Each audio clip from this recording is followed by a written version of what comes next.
जय सिया राम। आज हम लोग जानेंगे कि भगवान हनुमान जी महाराज का नाम हनुमान कैसे पड़ा। हनुमान जी बचपन में बहुत शरारती थे। उनके पास बचपन से ही असीम शक्तियाँ थीं।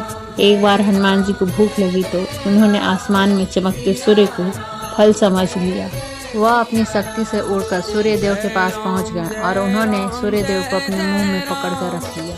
हनुमान जी के ऐसा करने से चारों ओर अंधकार हो गया। जब इंद्रदेव को पता चला तो उन्होंने हनुमान जी की ठोड़ी पर प्रहार किया।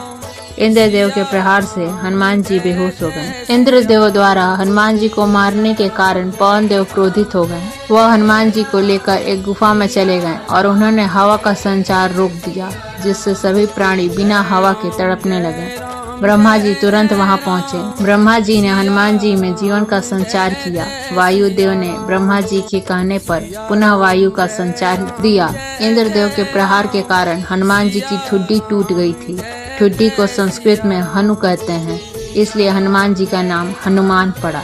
हनुमान जी को सभी देवताओं ने वरदान दिया था। हनुमान जी के पास अद्भुत शक्तियाँ थीं। वह बचपन में बहुत ही शरारती थे। सभी ऋषि मुनि को बहुत ही तंग करते, किसी का सामान उठाकर फेंक देते और ऋषि तप कर रहे थे। हनुमान जी की शरारतों के कारण उनकी तपस्या भंग हो गई। उन्होंने हनुमान जी को श्राप दिया कि तुम अपनी शक्तियाँ भूल जाओगे, लेकिन उचित समय पर तुमको कोई तुम्हारी शक्तियाँ का स्मरण करवाएगा तो तुमको तुम्हारी शक्तियाँ याद आ जाएंगी। हनुमान जी को उनकी शक्तियों का स्मरण जामवन जी ने तब करवाया था जब सीता माता की खोज करने समुद्र लांघकर लंका जाना था। जामवन जी ने हनुमान जी को उनकी शक्तियाँ याद करवाते हुए रामचरितमानस में तुलसीदास जी लिखते हैं, जामवंत हनुमान जी से कहते हैं कि हे तात, संसार में ऐसा कौन सा कार्य है जो तुम नहीं कर सकते।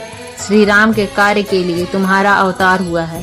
हनुमान जी ने इतना सुनते ही अपना शरीर पर्वत के समान विशाल बना लिया। हनुमान जी को अपनी शक्तियाँ याद आ गईं। हनुमान जी की इस कहानी से सीख मिलती है कि कई बार हमें हमारा क्या सामर्थ्य है हमें नहीं पता होता है, लेकिन अगर कोई अच्छा शिक्षक मिल जाए तो हम अपना बेस्ट दे सकते हैं। हनुमान जी और सुरसा की कहानी। हनुमान जी जब सीता माता की खोज के लिए समुद्र लांघकर लंका जा रहे थे तो देवताओं ने सुरसा नाम की नाग माता को हनुमान जी की परीक्षा लेने के लिए भेजा। वे जानना चाहते थे कि यह वानर रावण जैसा बलशाली राक्षस का सामना कर पाएगा।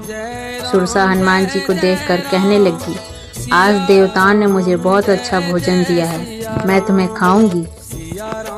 हनुमान जी बोले, मैं अपने प्रभु श्री राम के कार्य के लिए सीता माता को खोजने जा रहा हूँ। आप आज मुझे जाने दें। जैसे ही मैं देवी सीता को खोज लूंगा और उनकी खबर श्री राम को दे दूंगा, तब आप मुझे खा लेना। सुरसा ने हनुमान जी की बात नहीं मानी। वह कहने लगी कि मुझे ब्रह्मा जी से वरदान प्राप्त है कि मेरे मार्ग से, मेरे मुंह से निकले बिना कोई नहीं जा सकता। उसने हनुमान जी को खाने के लिए अपना मुंह बहुत बड़ा कर लिया। हनुमान जी ने जब सुरसा को ऐसा करते देखा तो उन्होंने अपना शरीर दोगुना कर लिया। यह देख सुरसा ने भी अपना मुंह बड़ा कर लिया। उधर हनुमान जी भी अपना शरीर उससे दुगुना बढ़ाते गए। जैसे ही सुरसा ने अपना मुंह 100 योजन का बढ़ाया, हनुमान जी बिल्कुल छोटे रूप में आ गए। हनुमान जी सुरसा के मुंह के अंदर गए और जल्दी से बाहर आ गए। हनुमान जी कहने लगे, माता, मैंने ब्रह्मा जी को आपको दिए गए वरदान के अनुसार आपके मुंह से होकर बाहर आ गया। अब आप मुझे जाने की आज्ञा दें। हनुमान जी की चतुराई और बुद्धि को देखकर नाग माता सुरसा बहुत प्रसन्न हुई। उन्होंने हनुमान जी को आशीष दिया और कहा कि मुझे पूर्ण विश्वास है कि तुम प्रभु श्री राम का कार्य अवश्य करोगे।